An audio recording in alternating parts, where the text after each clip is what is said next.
Bom dia. Tá me ouvindo agora? Agora sim, Agora Sor. sim. Beleza. A aula muda hoje. Lê os sinais.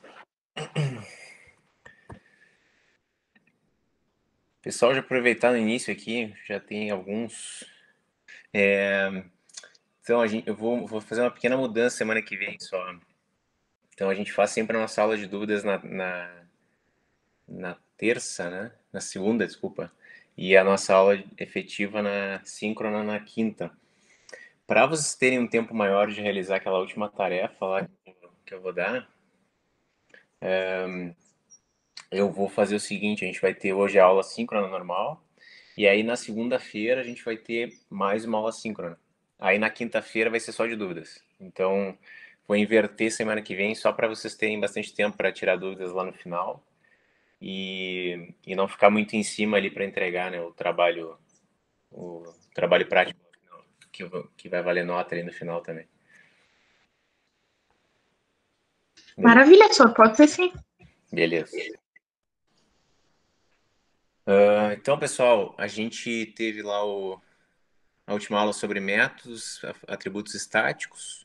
Hoje a gente vai trabalhar um pouquinho com as coleções de Java, ou seja, se eu tiver que ter uma lista de alunos, por exemplo, no meu programa, ou tem que ter uma lista de livros, tem que ter uma série de informações, que nem a gente tinha lá em Python, né, que eu podia usar listas. Como é que a gente faz isso em Java? Como é que a gente usa um mapa em Java? O mapa seria o que é equivalente lá em Python ao dicionário. Você se lembra do dicionário? No qual a gente tem uma associação entre chave e valor. É o mesmo esquema aqui, só a implementação que é um pouquinho diferente. Vou falar um pouquinho de exceções, como é que a gente trata erros em Java. E, por fim, eu vou falar um pouquinho de arquivos, que é uma forma da gente poder salvar informações sem precisar já fazer aquela integração com o banco de dados. Então, para não ficar complicado para vocês, e vocês já conseguirem fazer um programinha mais útil, que quando vocês abrem o programa de novo, eu tenho informações salvas no programa de vocês. Voltei, caí. Então a gente vai. Estão me ouvindo? Sim, Sim, sim. Sor. Tô Estamos ouvindo, ouvindo. ouvindo. Tô com problemas hoje. Então a gente vai ver como é que a gente consegue salvar os nossos dados, né, em arquivos, tanto arquivo texto quanto o arquivo binário. Então, o arquivo binário a gente vai conseguir salvar o objeto lá dentro. Então, tipo, eu consigo salvar, por exemplo, uma lista de objetos, salvo, quando eu abrir o programa de novo e abrir aquele arquivo binário através do código, tá tudo salvo lá. Então, é muito útil, você consegue fazer uns programas bem interessantes. Então, primeiro que a gente vai ver, vou falar aqui um pouquinho da App Java, né? Essa Application Programming Interface de Java, basicamente é todas aquelas classes e estruturas de dados que a gente tem já em Java pronto quando a gente instala o Java. Então, tudo que tem relação com agrupar certos objetos, que tem alguma relação entre si, a gente chama de coleção. Então, é uma coleção de objetos. Eu tenho várias possibilidades para armazenar, vai depender muito do problema de vocês e do tipo de informação que eu quero guardar, né? Então, a gente tem essa hierarquia de classes em Java. Basicamente, para lista de informações, a gente tem o ArrayList e o Linked List. A gente vai usar aqui na aula o ArrayList para simplificar um pouco as coisas. O que muda entre um e outro é o funcionamento interno e os métodos que permitem serem usados, né? E no caso de conjuntos, ou sets, a gente tem algumas alterações, como por exemplo, a sequência é fixa e eu nunca vou ter elementos que se repetem, né? No caso dos sets, dos conjuntos. Mas a gente não precisa se preocupar com eles agora, eu vou focar bastante aqui no ArrayList hoje. E a gente tem também esse tipo de coleção de objetos que é um pouquinho diferente, no qual eu tenho a associação entre uma chave vai me dar um valor, uma outra chave vai me dar um outro valor. Então eu nunca vou ter chaves repetidas, embora valores eu possa ter repetidos. A gente tem como implementar isso usando o HashMap, que é o que a gente vai ver hoje. ou o tree map. Para criar uma lista em Java, então, para definir que é um array list, eu coloco o tipo dele, coloco o sinal de menor. Entre o sinal de menor e o sinal de maior, aqui dentro, eu vou dizer que tipo de objeto que vai ter lá dentro. Então, ele usa o genérico, que é um jeito em Java para eu não obrigar Doutor, assim. desculpa te interromper, eu não sei se é para estar passando o slide, Tô. porque não tá pra gente. Ah, porque eu tinha Esqueci de caído. apresentar. Ah, eu tinha caído, é verdade. Tá. Bom, tudo bem. O que importa é esse slide agora. O antigo, deixa eu ver aqui. Vou mostrar antes só para vocês aqui, ó. Então a gente tem. Estão enxergando agora? Vamos sim, senhor. Agora sim, senhor. Beleza. Então a gente tem esse tipo de classe, que são array list ou linked list, que são para listas, né? Que nem eu falei antes. Eles implementam essa interface aqui, list. E para conjuntos eu tenho esses dois caras aqui de baixo, que a diferença é que eu nunca vou ter um elemento repetido, a principal diferença. Mas eu não vou focar muito neles. O jeito de usar é bem parecido com esses dois caras aqui. E eu tenho os mapas que são um pouquinho diferentes. Daí a gente vai ver na sequência como é que funciona essa associação. Para declarar uma lista, eu tenho que dizer que é um array list, por exemplo. E entre o sinal esse de menor e maior, eu vou dizer que tipo de objetos que vão ter lá dentro. Então aqui eu estou criando uma lista de strings. Se eu quiser criar uma lista de alunos, o que vai ter aqui dentro, em vez de string, vai ser o nome da classe aluno que eu tiver no meu programa. Se eu quiser fazer uma lista de livros, aqui vai estar o nome da classe livro. Embora eu tenha que ter criado essa classe antes, né, para poder usar.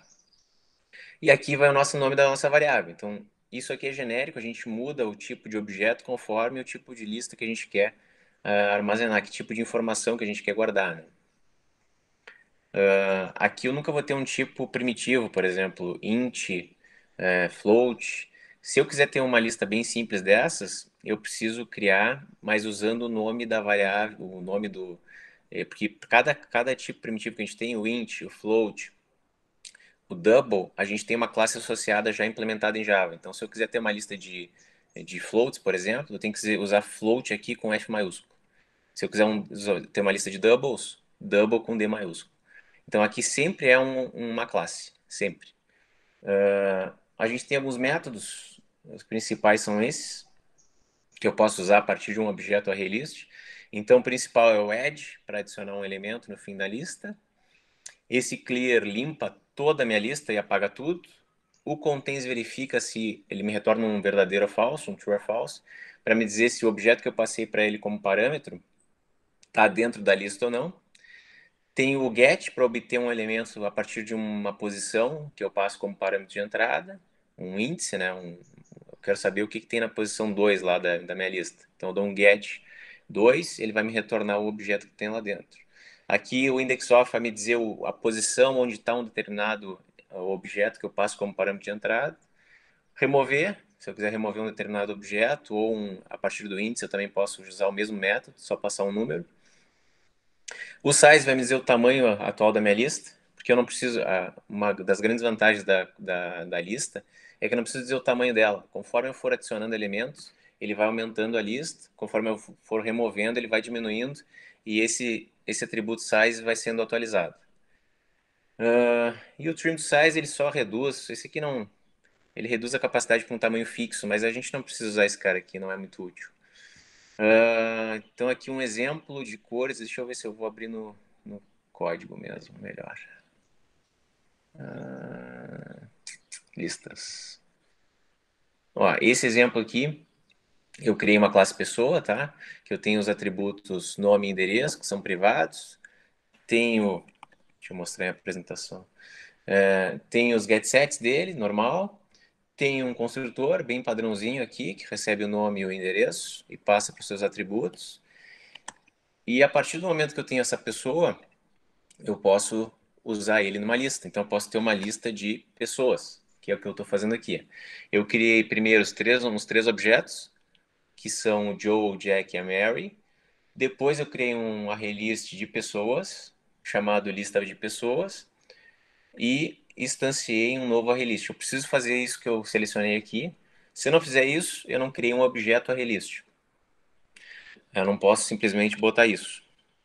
Ó, ele já nem deixa, ele já dá erro direto.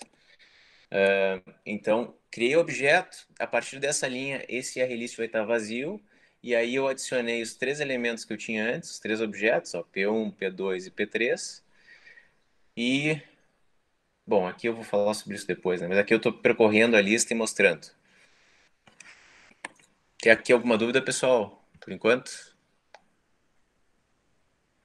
Tranquilo? Então, sempre dentro de uma lista, tu só pode botar objeto ou não? Só objetos. Se eu quisesse ter, por exemplo, eu quero ter uma lista de inteiros, tá? Bem simples assim. Então, se eu quiser ter, ou uma lista de double, por exemplo. Então, se eu quiser ter uma lista de doubles, por exemplo, eu vou criar um array list. Opa. Array list. Aí aqui, em vez de botar double assim, ele não permite, tem que ser objeto, né? Em Java eu tenho um objeto que representa um double, que é o mesmo nome da variável, o mesmo nome de tipo, só com a letra maiúscula. Então aqui, números. Aí eu vou instanciar do mesmo jeito que eu fiz antes. Array list, abrir e fechar parênteses. Aqui eu posso ter números. Então, números.add, vou adicionar um 9.8. Esse é o único momento que a gente não vai ter um objeto mesmo, né? Um objeto que nem a gente faz quando a gente dá um new. Mas de resto vai ser sempre parecido com isso aqui, ó. Não sei se eu te respondi. Sim. Beleza. Vamos ver aqui então onde é que eu parei. Então aqui tem um exemplo, ó, no qual a gente tem um problema principal, né? Eu quero fazer uma lista de cores, então eu para representar as cores eu botei como string, tá? Para o nome das cores. Chamei de itens, instanciei meu array list. Essa parte aqui, quando eu vou dar um new, não é obrigatória, tá? Dá para botar, mas não precisa. Dá para só dar um new array list, abrir e fechar parênteses. Aqui eu adicionei o vermelho. Aí aqui só para mostrar, eu posso adicionar com o método add só um elemento novo, ele vai jogar no final. Ou se eu adicionar, chamar o add, passar 2 parâmetros, um número e um objeto, ele vai botar na posição que eu pedi. Então aqui eu tinha o vermelho na primeira posição, aí aqui como eu joguei o amarelo para a posição 0, ele jogou o amarelo e botou o vermelho para frente. Aqui agora, estou fazendo um for para mostrar os elementos. Então como é que eu vou fazer um for para percorrer essa lista inteira? Eu tenho lá meus itens, né? Que é o nome da minha lista, e tenho aquele método chamado size, que retorna o tamanho da minha lista. Então, nesse momento aqui, do jeito que está a lista que eu fiz, eu tenho 2 elementos. Então, esse cara aqui vai ser substituído pelo número 2. Então, ele vai fazer o laço de iteração 2 vezes. Ele vai entrar aqui nessa repetição 2 vezes. E aí, aqui dentro da repetição, eu estou mostrando, estou usando o get para pegar o que tem na posição i. O meu i vai começar em 0 e vai ir até 2. Aí, quando chegar em 2, vai sair. Eu criei um outro método chamado display, que eu vou mostrar na sequência. E aqui eu adicionei o verde e adicionei o amarelo. Ele vai sempre botar para o final da lista. Chamei o display de novo, que ele na realidade ele está só mostrando na tela. Pedi para remover o yellow. Vou mostrar depois. Estou removendo aqui tanto pelo objeto quanto pela posição. Então aqui, independente do que estiver na posição 1, ele vai remover. E aqui seria o nosso display, aquele métodozinho lá. Então eu posso usar tanto aquele for, que nem nesse sentido aqui, usando size para percorrer e usando um contador e dando get em cada posição que eu tenho da lista. Ou eu posso fazer um for each. Se eu quiser só percorrer para mostrar, posso fazer um for, coloco o tipo de objeto que tem lá dentro, o nome da variável que eu vou usar dentro da repetição, 2 pontos, o nome da minha lista, e basicamente aqui ele está percorrendo, toda vez que ele entrar no laço, ele pega o primeiro elemento, depois o segundo, terceiro, quarto. Então, se for só percorrer para mostrar os elementos, o mais prático é usar um for each, né? O for fica um pouquinho mais simples, ó, do que se você fizer um for assim, né? Agora, se eu estiver interessado na posição, descobrir alguma posição da lista, aí eu uso esse for que está aqui. Então aqui eu fiz um comparativo, tá, das versões de Java, como é que foi surgindo as coleções, o que foi sendo adicionado versão a versão. Então aqui no início aqui a gente já tinha como criar uma lista, né? Desde a primeira versão lá, já podia adicionar os elementos. O que surgiu depois, a partir da versão 1.2, foi esse cara aqui chamado iterator, ou iterador em português. O que que funciona? Para que serve o iterador? Para eu percorrer a minha lista sem eu precisar fazer aquele for. Nenhum dos dois tipos de for que eu mostrei antes. Então, a gente tem algumas vantagens que eu vou falar na sequência para que serve esse cara aqui também. Então, eu declaro iterator, ponho, é a mesma coisa como se estivesse declarando uma relist mesmo. Então, o tipo de objeto que tem lá dentro, dou um nome para minha variável, chamo o nome da minha lista, que nesse caso é names, ponto, iterator, ele vai me retornar o iterador para essa lista. Então, é como se tivesse um ponteiro lá. E aí eu vou andando na lista do jeito que eu quiser. A partir desse iterador aqui, eu posso chamar esse hasNext, que vai me retornar um verdadeiro ou falso, para dizer se tem um próximo elemento na lista ou não. É uma facilidade, porque eu não preciso ficar me preocupando com posições, e se vai ter um próximo elemento ou não. Então, isso aqui já vai me dizer isso. Então, ele vai entrar na repetição enquanto tiver um elemento na lista. E o next é um método que retorna o próximo elemento e já vai para o seguinte. Então, aqui a única coisa que ele está fazendo é mostrando na tela, né? Uma das vantagens de usar o iterador, ele é um pouquinho mais complexo, né, para fazer, mas a grande vantagem do iterador é que se aqui no meio da repetição eu quiser remover um elemento, ele permite. É o único jeito de, dentro de um laço de repetição, dele remover sem embaralhar os índices e dar um problema. Então, sempre que eu quiser remover um elemento do meio da minha lista, tenho que usar um iterador, tá? Com A a par- lista normal não dá, só? Não, com a Ah, lista. resolvi assim. Ali, tu diz que o de lista normal. Sem usar o iterador. Tipo, É, só no for correndo. para remover dentro de uma repetição, não dá. Para remover fora de uma repetição, dá perfeito, entendeu? Porque ele perde a conta, por isso? Ele perde a posição, porque, por exemplo, se eu fizer um for que nem esse aqui, ó, eu tenho size, né? Então, tipo, eu tô fazendo um for, só que de início ele sabe, por exemplo, que tem 10 elementos. Se eu remover um no meio, ele continua achando que tem 10 lá. Ele não consegue atualizar automaticamente. Por isso que ele se perde, assim. Então, se tu quiser remover durante uma repetição, tem que usar o iterador. Se eu quiser remover fora, por exemplo, eu quero descobrir o índice e a posição de onde eu quero remover, e depois da repetição eu vou lá e chamo o remove. Aí tudo bem, não tem problema nenhum. Daí eu não preciso usar o iterador, né? Maravilha, só. A partir do Java 5, surgiu essa primeira versão do for, que eu mostrei antes, usando o size e o get. Ainda no Java 5 surgiu o for each, que nem eu falei antes ali, que nem eu mostrei, que é o tipo, o nome da variável e o nome da minha lista. E a partir do Java 8 surgiu essa bizarrice aqui, que é a expressão lambda. Então, essa linha estranha aqui faz tanto o que isso faz, quanto o que isso faz. Estou só mostrando isso aqui para mostrar que existe, tá, pessoal? Se vocês verem um código estranho de Java com isso, para não se assustarem, mas basicamente isso aqui é como se fosse um atalho para isso. Então, em vez de escrever isso, ele chama o for each. Então, ele está dizendo, eu estou fazendo um for each. Aqui dentro vai ser o que eu faria, nesse caso aqui ele só está dando um print, né? Então, ele está chamando aqui a função println para os objetos do names. É meio estranho e bem restrito, assim, mas funciona isso aqui, a partir do Java 8. Mas assim, ninguém é obrigado a usar isso aqui, né? Quem quiser usar essas outras versões não tem problema nenhum. Estou mostrando aqui para mostrar que existe. Até porque senão eu tenho que entrar mais a fundo em funções lambda, envolve matemática, então vou deixar quieto. Por enquanto, pessoal, tudo certo em listas? Alguém tem alguma questão? Tudo certo pra isso. A segunda coleção que a gente vai ver hoje são os mapas. Então, vocês se lembram, vocês não gostavam muito dos dicionários lá em Python. Era um pouco complicado, mas aqui a gente chama os dicionários de mapas. O nome é diferente, mas o jeito de usar é praticamente igual. Então a gente tem sempre uma chave, que pode ser qualquer tipo de objeto, e um valor que também pode ser qualquer tipo de objeto. Então, por exemplo, eu posso ter uma chave como um objeto aluno e como valor a nota final dele no trimestre, por exemplo. Então, eu posso fazer essa associação porque cada objeto aluno que eu tenho é distinto, né? Então, a minha chave nunca vai ser repetida. Já os valores, se eu quiser repetir, se mais de um aluno tirar 10, não tem problema nenhum. Agora, eu nunca vou ter dois objetos iguais aqui como chave, tem que ser única.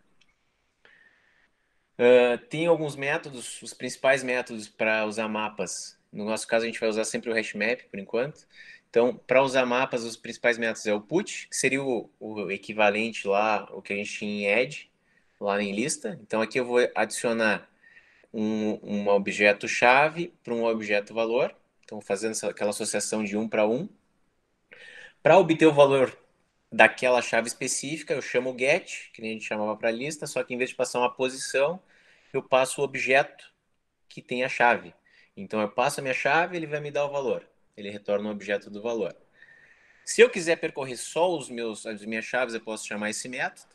Daí ele retorna um conjunto lá com todas as minhas chaves. Eu posso percorrer eles. Ou se eu quiser acessar só os valores, posso chamar esse método aqui values. Ele vai me retornar uma coleção com só os valores, se eu quiser fazer isso. Então aqui eu tô para interar em mapas, ó, fiz aquela mesma comparação.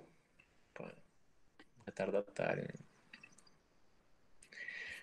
Para percorrer mapas, fiz a mesma ideia lá. Então aqui eu estou instanciando, chamei de names2, estou instanciando um new hash map, e aqui eu estou criando um mapa, que pode ser hash map também, tá, pessoal? Não precisa ser map.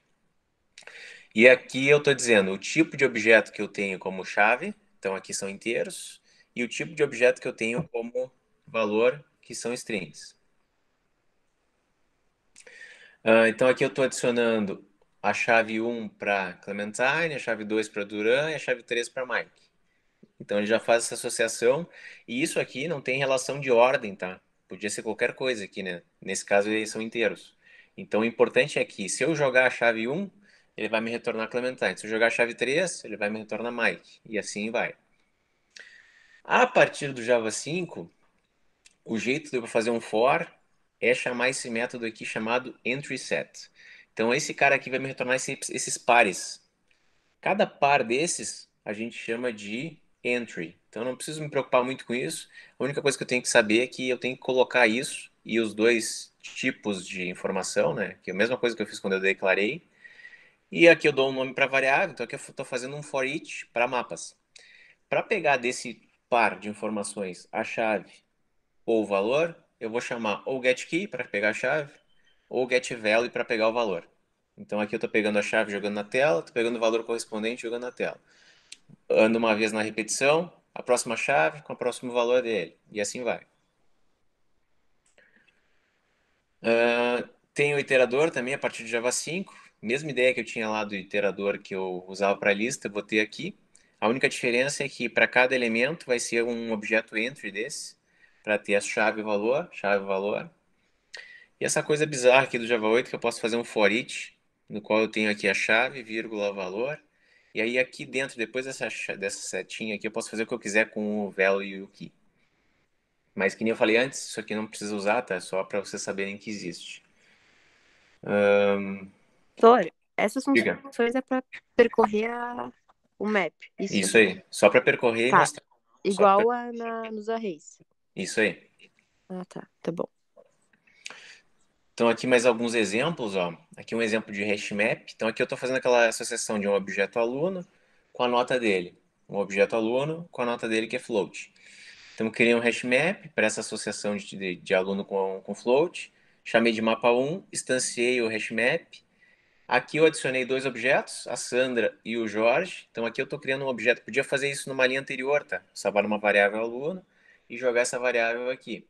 Mas já fiz direto. Então aqui criei um objeto Sandra. Essa aqui é a matrícula dela, esse aqui é o nome, que eu estou chamando de construtor do aluno, vírgula, o valor que ele tirou. Então a Sandra tirou 10, o Jorge, que tem a matrícula 2222, tirou 5.6.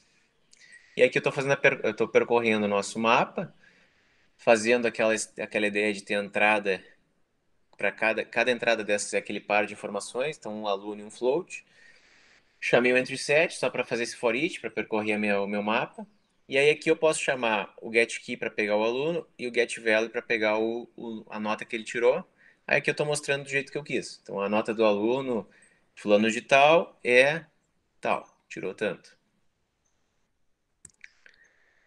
Para pegar um tamanho, é do mesmo jeito que a gente fazia com lista, é só chamar o size. Ele vai me dar um número lá de posições que eu tenho, de pares de informações que eu tenho dentro do mapa.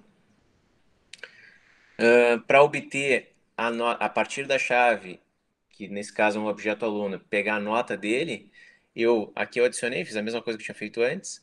Para pegar a nota, por exemplo, do Jorge, eu pego o objeto que eu tenho dele. Então aqui eu tenho ele instanciado, né? As informações dele.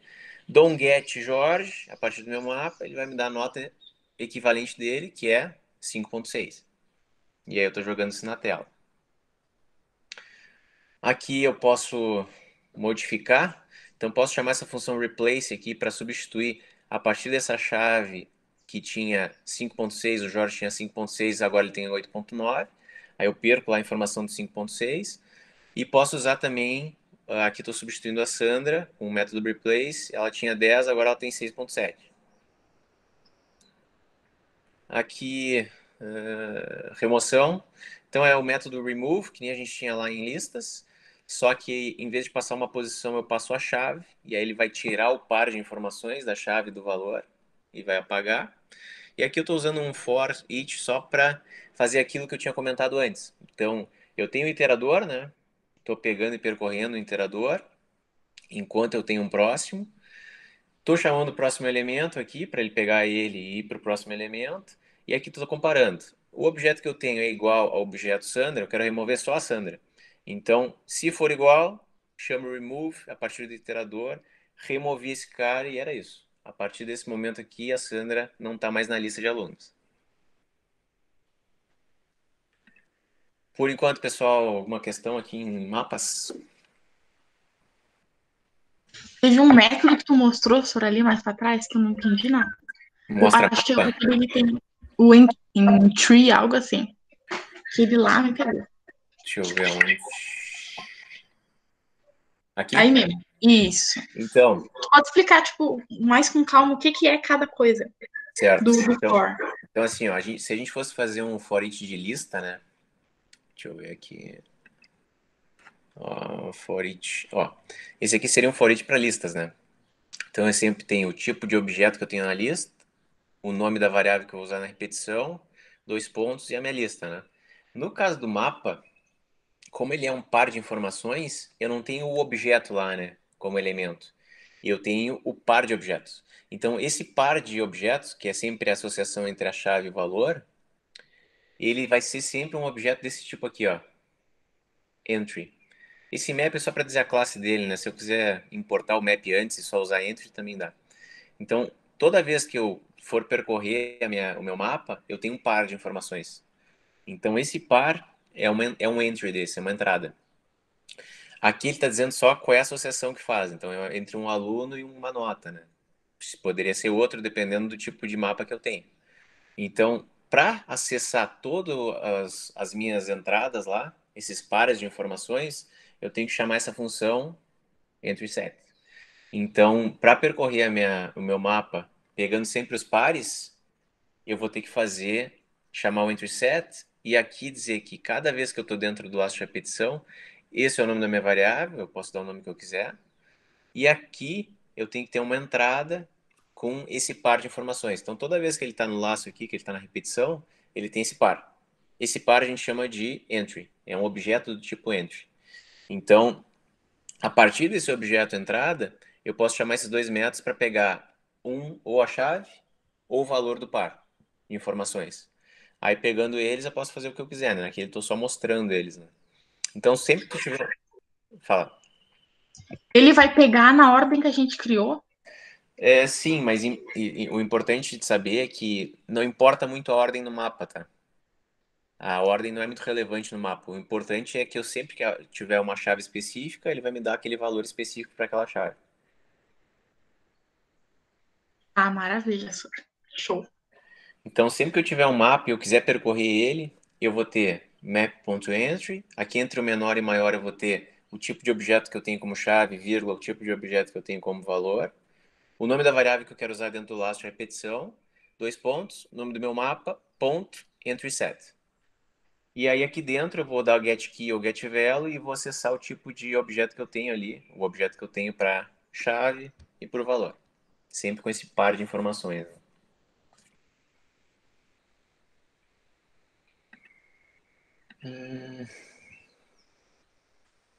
Que horas são? Beleza. Então a gente tem aqui...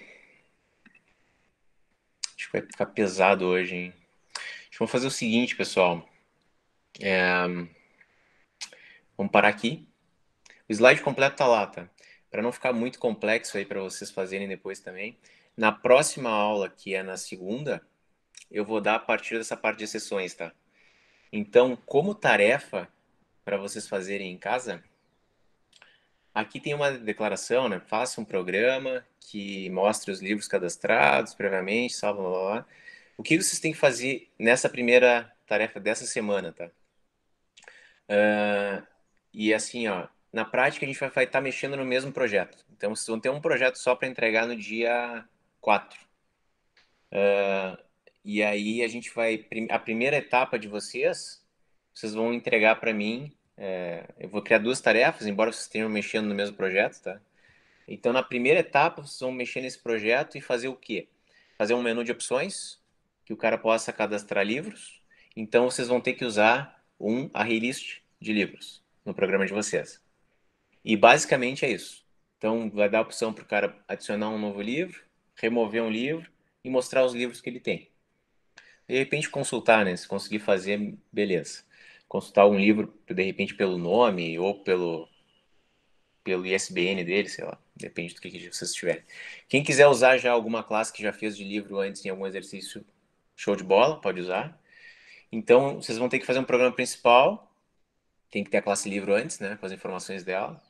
Vocês vão ter que fazer um programa principal para poder cadastrar livros, remover livros. Todas essas alterações de remoção e adição vão estar sempre dentro do nosso array list.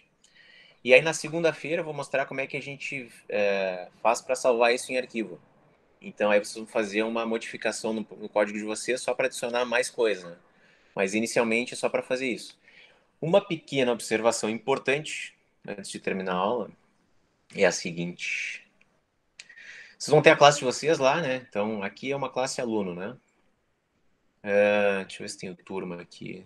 Tem o turma também. Tá. Vocês vão ter a classe de vocês livro, né? Então, uma coisa importante vocês fazerem aqui, tá na classe de vocês que representa um objeto, é esse método aqui, ó, chamado equals. Opa.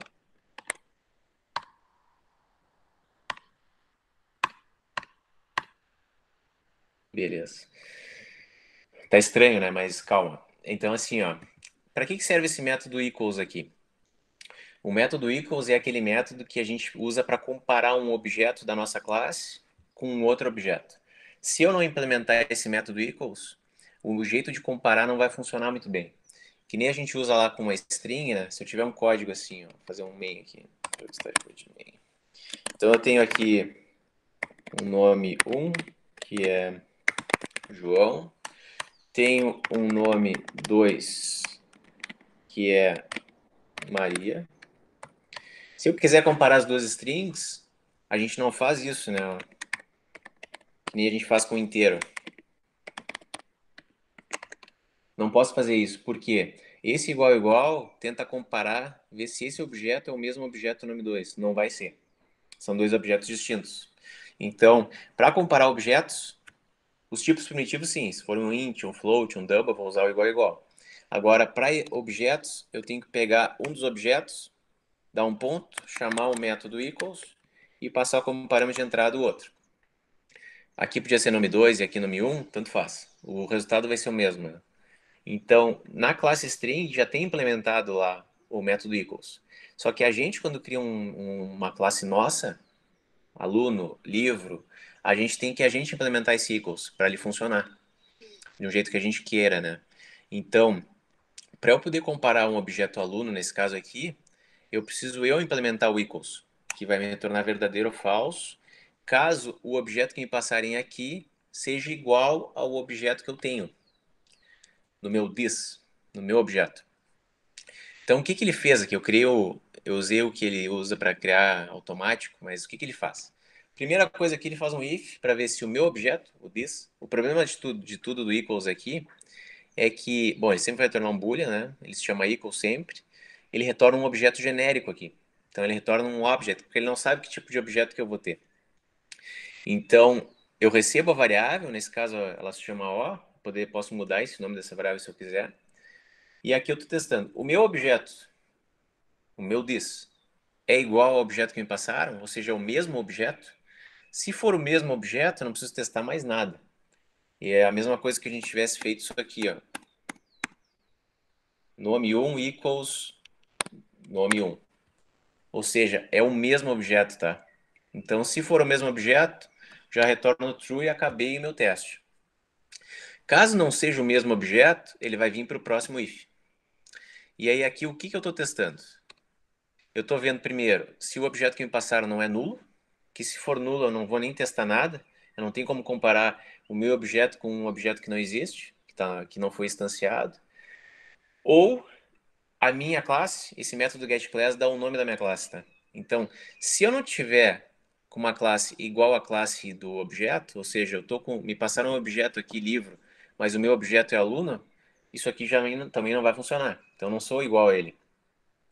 Então, ou se estiver vazio o meu objeto, não foi instanciado, ou se a classe for diferente, retorno false e acabou a minha comparação.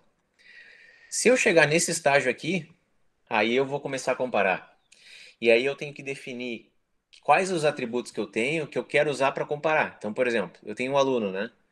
Vamos dizer que a gente tem aqui um int com a matrícula dele, ou o CPF. E eu não preciso comparar todas as informações que eu tenho. Eu tenho que comparar, lembrando lá do banco de dados, lá que vocês já aprenderam em banco de dados, a chave primária, né, que a gente tem. Eu tenho que comparar alguma coisa que diferencie um aluno de outro. Eu não preciso comparar tudo, né? Então, se eu tiver alguma coisa como a matrícula, eu posso simplesmente comparar a matrícula, o this.matrícula, com um aluno.matrícula.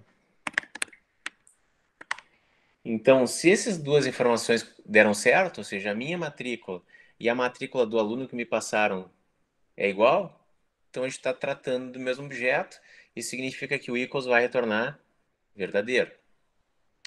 Isso aqui não precisa.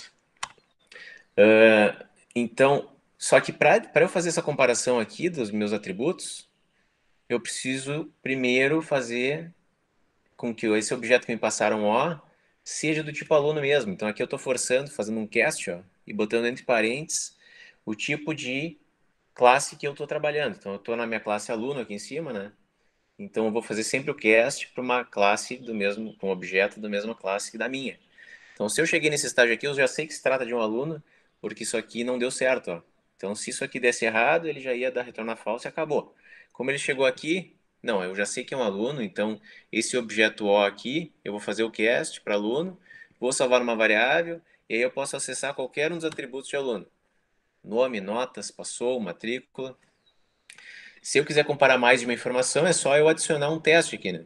Se a matrícula minha for igual à matrícula do aluno e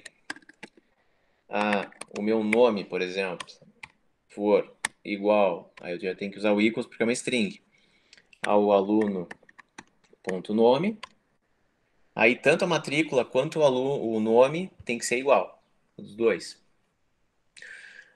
Eu sei que é um pouco confuso isso aqui, mas para funcionar bem o equals do nosso objeto tem que ter o nosso método reimplementado aqui, né? Qualquer classe que a gente cria em Java já tem esse cara, só que para a gente poder ter uma classe e um objeto no qual a gente possa comparar com um outro objeto, a gente precisa implementar isso e dizer quais são os atributos que a gente quer usar aqui como comparação. E Sor, se Diga. eu for usar o equals no main, daí eu Certo. preciso colocar isso também? Não, aí na realidade, eu vou fazer um main aqui, tá? Eu fingi que estou em outra classe, tá? Eu vou fazer um main vou criar dois alunos e aí vou comparar com equals, tá? Então, por exemplo, estou no main aqui, vou criar um aluno, né? Aluno X, recebe new aluno. Como é que é o construtor dele aqui? Compliquei a vida aqui do negócio. Vou fazer um outro construtor, tá? Tem esse cara aqui que só recebe o nome, né? Vamos fazer que ele recebe o nome e a matrícula que eu não tinha colocado. Beleza. Diz.matrícula, recebe matrícula. Então vamos usar esse construtor aqui, tá? Que eu passo o nome e a matrícula. Então aqui eu vou criar primeiro o objeto Zezinho e a matrícula dele é 89. Vou criar um segundo objeto, y, do aluno. Mary. Então, a Mary tem como matrícula 6666. Ela é mais antiga. Então, tem esses dois objetos. Se eu quiser comparar para ver se os dois objetos são iguais, eu vou usar um if, né? Pegar o meu objeto x, ponto, ou pode ser o y aqui, tanto faz. Vou chamar o método equals, que a gente acabou de implementar. E aqui eu vou passar aqui o objeto que eu quero comparar, que é o y. Então, se isso aqui der verdadeiro, isso aqui é a mesma coisa que eu tivesse colocado isso, ó, igual a true. Se isso aqui der verdadeiro, significa que ambos são iguais. Caso contrário, vou dizer que são diferentes. Vamos executar para ver.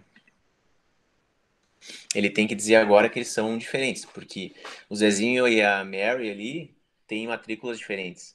Então, puta, eu mexi no negócio. Né? Deixa eu ver. Vamos fazer o seguinte. Como o meu main ali, um outro main do meu projeto tem erro, ele não deixa eu executar. Né? Vamos comentar tudo aqui até a morte. Só para funcionar o nosso exemplo de teste aqui. Eu tirar o autor coelho, deixa eu tirar isso aqui. Beleza. Acho que rolou agora. Vamos voltar para o aluno. Vamos de novo. Vou rodar aqui. Então, como a matrícula deles são diferentes, a gente tem que verificar que quando ele entrar aqui dentro, ó, ele vai dizer que são diferentes. Se eu executar isso aqui passo a passo, ó, vamos botar um breakpoint aqui. Deixa eu só botar aqui, rodar em debug.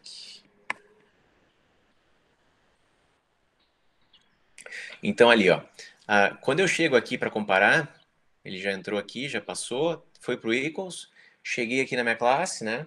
Então, eu tenho o meu this, vou aumentar um pouco aqui. Tenho o meu this e tenho o objeto O que me passaram. Então, dentro do O, ele tem os seus atributos, ó. A matrícula é essa, o nome é Mary. E no meu this, que foi o objeto a partir de qual eu chamei o método equals, eu tenho a matrícula 89 e o nome Zezinho. Então, ele vai começar a entrar aqui no if, vai testar.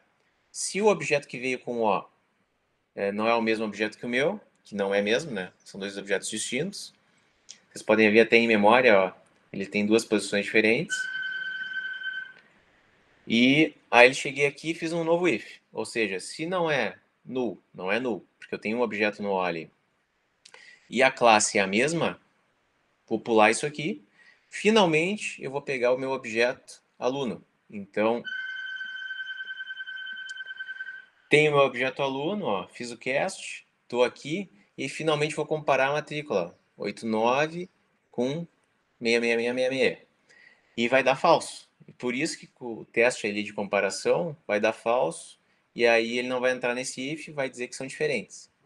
Se a gente fizesse o mesmo teste aqui e comparasse o x, vamos dizer, vamos mudar a matrícula aqui para 89 também, teve um erro no registro dos alunos e aí os dois estão com a mesma matrícula. Ele vai, como a gente compara pela matrícula, ó, ele vai dizer que é verdadeiro, os dois são iguais. É a mesma pessoa. Então vamos rodar aqui só para ver. São iguais, funcionou. Perguntas, pessoal, por enquanto? Alguém não entendeu alguma coisa aqui do equals?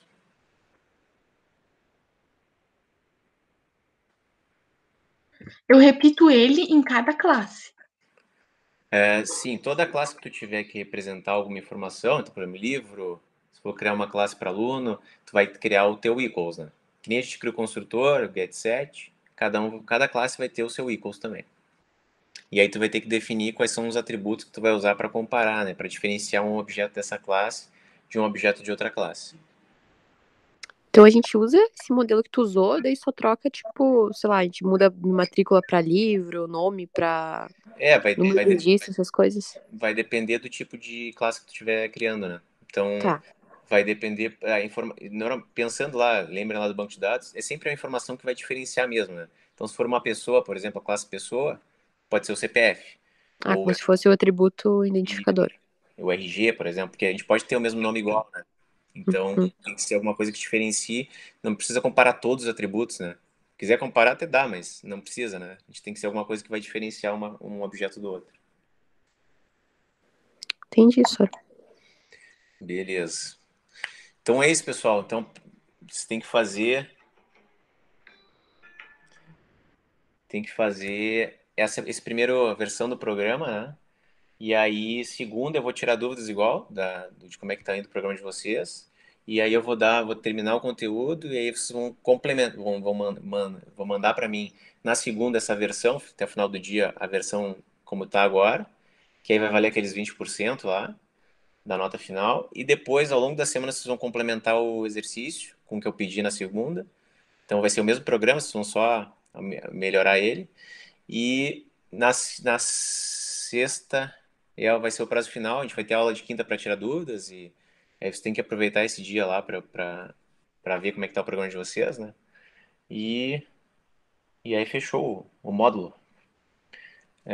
Tem alguma questão, pessoal? Tudo certo? Tudo certo, Sor. Então é isso. Até segunda. Obrigada, Sor. Tchau, tchau. Valeu, até mais. Valeu, Sor. Tchau. Valeu, até. Valeu, Sor. Tamo junto. Valeu. Tchau, Sor. Valeu.